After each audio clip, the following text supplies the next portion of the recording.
Oke mas, masalah ini mas ya, masalah konstanta regresi yang bernilai negatif. Oh ya, sebelumnya saya minta maaf mas, tadi yang penjelasan sebelumnya tadi masalah output regresi LN itu saya buka mas, file yang mulanya saya buka kan. Jadi file asli yang barusan soalan tadi ini ya mas.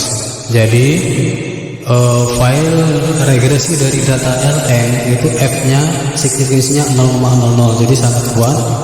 Cuman ada pengaruh di sini mas, di konstantanya jadi negatif, dan yang lebih bagus adalah di variabel kedua X2 nya jadi positif, walaupun tetap tidak ada pengaruhnya karena ini sig-nya lebih besar dari 0,05 gitu kan. Kemudian yang berubah lagi ini besaran dari X1 dan X2 ini signifikansinya agak berkurang mas. Tadi kan ini kalau nggak salah X1 dan X2 nilainya 0,00 atau sangat sempurna sekali, kalau nggak salah X3. Kemudian X1 nya jadi nggak sebesar ini, tapi nggak apa-apa, penurunannya kecil dan kesimpulannya tetap sama, tetap ada pengaruh pada variabel X1 dan X3. Kemudian kelebihannya kalau kita pakai data LN ini mas, regresi LN itu konstantanya aja negatif, tapi variabel X1, X2, X3 nya positif. Jadi saran saya mas, kalau tadi saya sarankan supaya mas tetap regresinya tetap pakai data yang sebelumnya yaitu rekayasa X1 dan X3, maka sekarang saya sarankan mas pakai data LN aja semua mas, baik uji autokorelasi, uji normalitas maupun uji regresinya mas. Kalau autokorelasi itu kemarin yang saya autokorelasikan nggak salah data ini mas, bukan data LN tapi data rekayasa X1 dan X3. Biar aja lah autokorelasi kita nggak selesai aja mas. Jadi ini yang paling penting saya menjelaskan ini mas, sampai harus pandai-pandai menjelaskan ke dosen ya kan, masalah besaran konstanta yang negatif ini mas, negatif 0,115. Ini kalau dosennya salah paham lagi dan sampai nggak pandai menjelaskan, takutnya nanti ini suruh berubah lagi ya kan, karena konstanta negatif. Kalau konstanta yang negatif seperti kemarin, ini kan, ini yang data murni negatif di X3, yang data rekayasa negatif di X2. Kalau ini bisa dipermasalahkan, kenapa variabel-variabelnya bernilai berpengaruh negatif, padahal menurut teori sesuai dengan hipotesis kita terdapat pengaruh yang positif signifikan antara semua variabel X dengan variabel Y gitu mas. Jadi kalau ini negatif itu akan ada masalah memang betul, nanti sampai dikejar sama penguji. Kalau ada ketentuannya mas. Yang bermasalah di sini konstanta regresi variabel nih mas, kalau negatif bermasalah kalau ininya lebih kecil dari 0,05 dan T nya ini lebih besar dari T tabel, itu baru bermasalah. Kalau di sini kan ini signifikansinya lebih besar dari 0,05 dan T tabelnya lebih kecil dari T hitungnya lebih kecil dari T tabel, artinya tidak signifikan. Jadi ini mau negatif mau positif itu tidak ada pengaruh, tidak bermasalah. Cuman cara membacanya aja mungkin begini. Kenapa menjelaskannya begini mas, kenapa ini negatif? Ini negatif karena ada kasus-kasus tertentu suatu perusahaan itu yang berukuran besar itu malah nilai perusahaannya makin menurun, makin kecil. Jadi ini antara ukuran perusahaan size dengan Tobinki nilai perusahaan itu berbanding. Tapi kan cuma kasus, tidak semuanya. Saya sebut kasus, kenapa? Karena di sini tidak signifikan. Kalau di sini signifikan berarti bukan kasus lagi, berarti udah berlaku untuk umum, untuk populasi. Karena di sini tidak signifikan atau lebih besar dari 0,5, maka ini disebut kasus. Kalau cuma kasus apapun boleh terjadi, tidak harus teori, karena namanya kasus itu kan menyalahi teori. Kalau tidak menyalahi teori bukan kasus ya. Jadi ini untuk kasus ini kan, untuk kasus-kasus perusahaan dia semakin besar ukurannya akan semakin kecil nilai perusahaannya, bukan kasus. Cuman kita lupakan yang ini mas, karena kita nggak pakai data ini mas ya. Ini data rekayasa X1 dan X3. Yang kita pakai adalah data ln aja mas, ini udah yang barusan kita olah ya kan. Ini data ln kita itu kan saya sebutkan pengaruh F nya atau simultannya 0,00, sangat kuat sekali. Kemudian semua variabel bebasnya semuanya berpengaruh. Yang tadinya variabel size negatif sekarang jadi positif, walaupun masih tetap sama, tidak signifikan.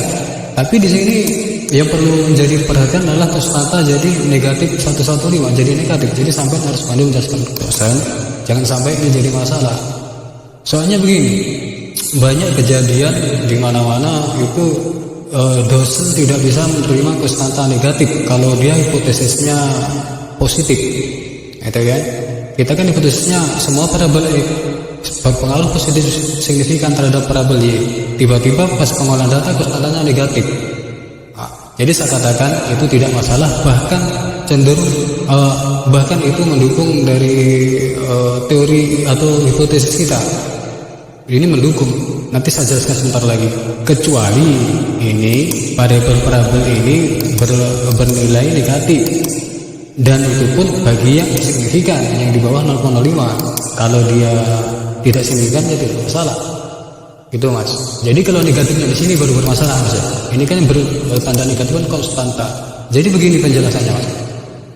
Konstanta negatif ini semakin besar negatifnya itu akan semakin mendukung hipotesis positif. Jadi hipotesis positif yang menyatakan terdapat pengaruh positif signifikan variabel X terhadap variabel Y, ini akan diuntungkan dengan konstanta yang bernilai negatif. Semakin besar semakin bagus. Artinya apa? Variabel Y tanpa variabel X itu akan sangat kecil sekali, dan kecilnya saking kecilnya akan negatif. Dalam kasus punya kita ini kecilnya adalah besar negatif 0,115. Jadi udah melewati titik 0, gitu kan? Saking kecilnya melewati ke kiri sampai pada digit 0,115, gitu kan? Kalau tidak ada variabel X1, X2 dan X3, artinya kalau variabel X1, X2 dan X3 itu cuma 0 apa indeksnya, gitu kan? Jadi variabelnya akan menderita, bukan 0 lagi tapi negatif. Sebaliknya apabila variabel Y ini ya kan, ini contohnya nih kan, yang 0 tadi mas ya, ini contohnya. Andaikan kita kan ini 0, kita andaikan 0 X1, X2, X3 0, maka hasilnya adalah konstanta itu sendiri, ya kan?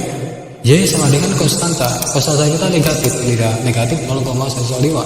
Artinya Y akan sangat menderita, bukan hanya cuma nilainya 0, tapi nilainya akan lebih kecil dari 0, yaitu dalam hal ini punya kita 0,115, artinya lebih kurang lagi dari 0, itu tanpa Y. Tapi seandainya X ini bernilai sempurna atau nilai indeksnya 1 semua, maka ini akan sangat besar sekali. Berarti negatif 0,15 akan dinetralkan oleh 0,47 kali 1, dinetralkan oleh 0,186 kali 1, dinetralkan oleh 0,82 tambah 1, dan akhirnya akan positif, dan akan besar kalau itu X nya 1 gitu. Jadi ada pengaruh positif signifikan di sini baru betul kalau kita pakai tabel ini. Tapi kalau kita pakai tabel ini, dia akan hancur lagi, akan berbanding terbalik, tidak masuk akal, tidak logis. Itu sampai harus dosen sampean. Jadi gitu. Jadi maknanya ini dia, Y tanpa X1, X2 dan X3 akan bernilai sangat kecil sekali, yaitu sampai minus dalam kasusnya kita. Sebaliknya Y dengan X1, X2 dan X3 akan bernilai sangat besar sekali, atau sebanding dengan besar X, artinya berpengaruh signifikan yang positif. Semakin besar X maka Y akan semakin besar pula, dan sebaliknya semakin kecil X maka Y akan semakin kecil pula, saking kecilnya sampai negatif. Jadi ini sesuai dengan teori kita, gitu mas. Teori dengan hipotesis kita juga, bahwa secara simultan maupun secara parsial variabel X kita berpengaruh positif signifikan terhadap variabel Y. Kayak gitu mas ya. Nanti tolong jelaskan sama dosen, jangan sampai ini nanti suruh merubah gara-gara dosennya kurang paham atau salah paham. Nanti kita yang repot mas, nanti sampai pun repot di depan penguji nanti mas, skripsi sampai jadi salah. Oke, terima kasih mas.